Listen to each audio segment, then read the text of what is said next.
President, I congratulate Slovenia for assuming the presidency of the Council, and thank you for giving me the floor. I thank Officer in Charge and Deputy SRSG, Ms. Gannon, for briefing this meeting. We also note the comments made by USG Fletcher and the civil society briefer, Ms. Yari. As Afghanistan's contiguous neighbor, India deeply values its civilizational relationship and centuries-old bonds of friendship, and this history continues to guide our actions in forging deeper ties with the people of Afghanistan. Over the years, India has been a strong advocate for peace and stability in Afghanistan. Coordinated regional and international cooperation on key issues concerning Afghanistan is paramount, as is strongly engaging relevant parties for promoting peace, stability, and development in the country. We have accordingly participated in all rounds of the Doha Working Group meetings and in other regional fora. Madam President, provision of humanitarian assistance and building the capacities of the Afghan people have always remained India's priorities. We have already more than 500 development partnership projects across all provinces, and as decided during Foreign Minister Mottaki's recent visit to India, India would further deepen its engagement in development cooperation projects, particularly in the sectors of healthcare, public infrastructure, and capacity building. We will continue working with UN agencies in critical areas such as health, food security, education, and sports. The visit of Mr. Azizi, the Afghan Minister for Industry and Commerce, to India also helped further cooperation on connectivity, trade facilitation, and market access. Healthcare is an important need, particularly now for the Afghan people.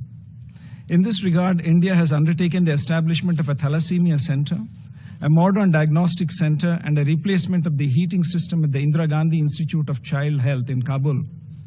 Additionally, India will construct a 30-bed hospital in Kabul's Bagrami district, an oncology center, and a trauma center in Kabul, and 5 maternity health clinics. About 75 prosthetic limbs have been successfully fitted to Afghan nationals. India also continues to extend medical assistance and provide high-quality healthcare treatment to Afghan nationals. During Mr. Mottaki's visit, India also gifted 20 ambulances to the Afghan people. Healthcare cooperation will be further augmented during the upcoming visit of the Afghan Minister of Public Health to India. India was among the first countries to provide humanitarian assistance in the aftermath of the earthquake in Afghanistan, and continues to assist in reconstructing residential buildings in the earthquake-affected areas. India's comprehensive humanitarian support includes supply of food grain, social support items, school stationery, disaster relief materials, and pesticides. It also includes providing crucial material aid to address the urgent needs of the forcibly repatriated refugees in Afghanistan. Madam President, we have taken note of the Secretary General's report on the situation in Afghanistan, especially the difficult humanitarian concerns expressed therein. The involuntary return movements of over 2 million Afghans this year, contributing a population increase of 6% for Afghanistan in 2025, have created significant vulnerabilities necessitating enhanced protection, improved access to shelter and food and security, and need for durable solutions for sustainable reintegration.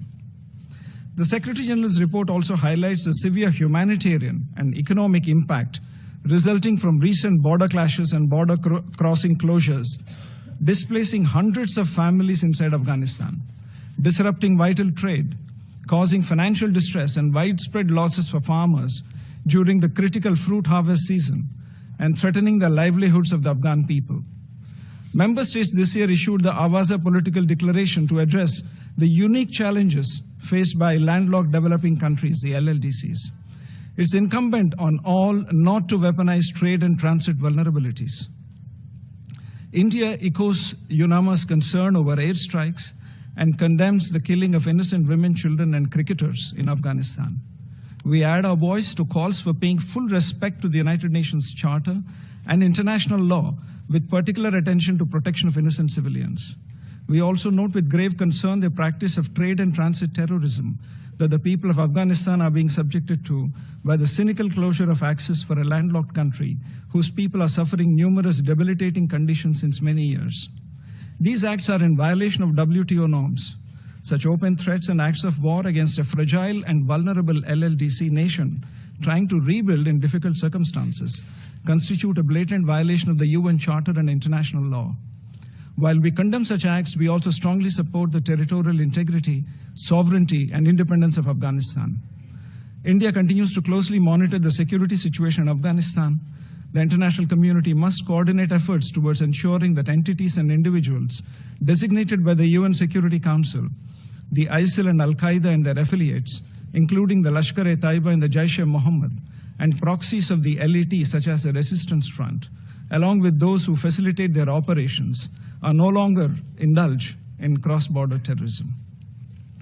Madam President, India calls for a pragmatic engagement with the Taliban. A coherent policy of engagement should incentivize positive actions. A focus on only punitive measures will only ensure that a business-as-usual approach continues, as we have been seeing now for the last 4.5 years. We call on the United Nations and the international community to adopt nuanced policy instruments that help bring sustainable benefits for the people of Afghanistan.